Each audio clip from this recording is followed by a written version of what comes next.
Hey guys, welcome back to Set Speaks. Today I will be talking about a film that I've loved since I was a kid and one that I felt totally deserved a sequel. I actually have a few movies in mind, particularly Disney or Disney Channel original films, and Sky High is at the top of that list. If you guys have any childhood favorite films that you felt deserved a sequel, feel free to write them in the comments below.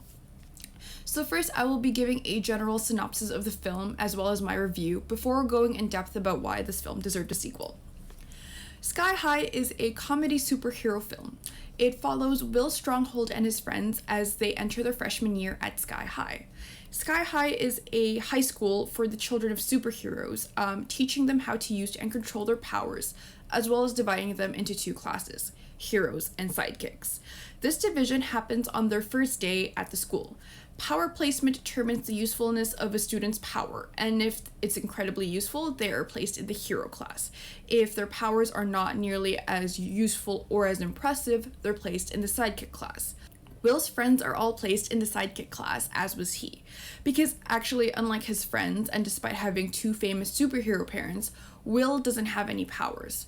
Over the course of the film, he does eventually unlock his powers, and as such was moved from the sidekick class to the hero class, as well as becoming more popular, which causes some conflict between him and his friends. While the movie centers more around the high school drama, like bullies and the popularity chain, it does include a supervillain antagonist as well. So given that this is one of my favorite films, I would totally recommend watching it. Obviously, there are some things I don't like, and given that the movie was released in 2005, there are some things that are a little outdated, like the whole accidentally ditching your friends when you become popular trope. But overall, it was a really cool film. I absolutely loved how the opening and closing sequence are done with this comic style art. Because usually when you think of superheroes, you think of comic books, but they use the art in this film very sparingly, only at the beginning and at the end, which is smart, but it still gives that classic superhero comic feel. Another thing I totally loved was the constant use of the tilted shots. The constant use of those shots really defined the style of the film, and it's also somewhat reminiscent of comic books because a lot of panels are done from different angles, while films typically avoid overusing that type of angle. I didn't know too much about this type of shot, so naturally I looked it up. So it's often associated with the German Expressionist movement, but according to Wikipedia, it was also used in the 1960s Batman TV show, and this angle was used with villains to show that they were crooked. I thought that was interesting because in Sky High, this angled shot is used on characters regardless of whether they're a hero or a villain. Also, since it is a comedy film, there's one-liners that just made me laugh. Royal pain is me! Oh my god. I made out with an old lady. I went through puberty twice for this. Yes, I know, they're a little cheesy and corny, but that's what made them great. Another thing I loved was that despite the teenage characters not having a superhero costume like Commander and Jetstream, their wardrobe colors stayed pretty consistent throughout the film. Will's was the American colors of red, white, and blue. Layla's was green and florals. Zach's was green and yellow. Magenta's was purple and black. Ethan's was orange and brown. Warren's was black and red, and Gwen's was pink. For most of these characters, with the exception of Gwen, their color scheme corresponded with their powers, which I thought was just really cool. They can change their outfits and not wear the same thing, but the color scheme stays pretty much the same. The film also subverted the superhero genre a little bit. The antagonists are the ones who are placed in the hero class, and it shows that being classified as a hero doesn't make you a hero. A lot of heroes have a superiority complex, and they treat the sidekicks with disdain. The sidekicks are the real heroes of the story, so it's kind of your typical underdog tale that's pretty heartwarming. Plus, it's not too heavy or dark or gritty like other superhero films try to be. It's funny, lighthearted, and not too complicated or complex. There was also this theme of legacy and appearance versus reality.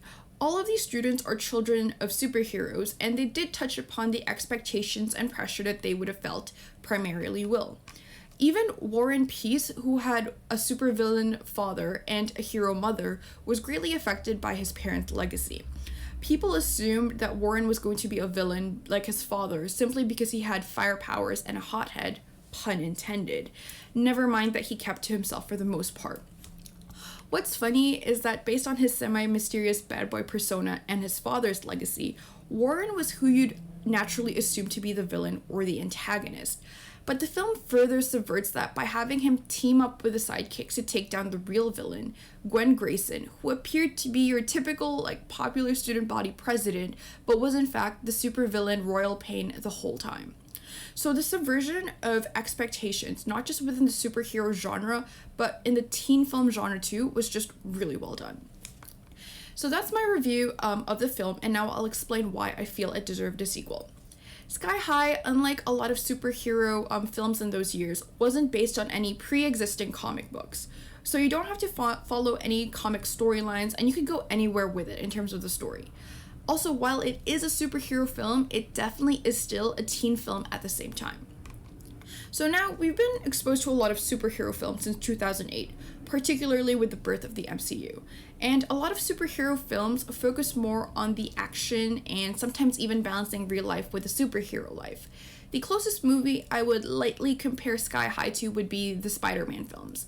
But even then, the high school drama is secondary. In Sky High, the high school drama was balanced with the superhero stuff. So for me, it was just really interesting to watch because one isn't more important than the other, and we can see how the high school drama led up to the revelation of the supervillain Royal Pain as well as her motivations. Plus, the concept of a school with superpowered teens just has so many possibilities. They could have easily done one movie per year at the school, following the journey of these teens from being super-powered high school students to eventually becoming full-fledged superheroes. Also, the film and the characters appear to critique the hero-sidekick system that was in place at the school. So it would have been really nice to see how they would have gone about changing the system that's been in place for years. Would they still divide people in classes instead of classifying them as a hero and sidekick, they would classify them in other categories? I really would have loved to see them explore that had the movie gotten a sequel. Also, while the superheroes worked closely with the city and were welcome to do so, they still had secret identities and jobs outside of superheroing, as seen with Commander and Jetstream, who worked as real estate agents Steve and Josie Stronghold. Because after 4 years at Sky High, the students would graduate and choose their superhero names. So technically, if they wanted to keep their identities a secret, they would have to find jobs, which means they might need a college degree.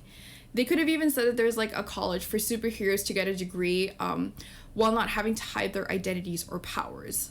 Just see? There's just so many possibilities for the sequel that we were robbed of. I truly believe that had the movie gotten a sequel, it would have definitely opened a new set of possibilities to explore within the superhero genre, especially in combining it with the teen film genre. And Sky High may be 16 years old, but I love it and I love the nostalgia that comes with it. Not just with the superheroes and the comic style art, but for the movies of the early 2000s.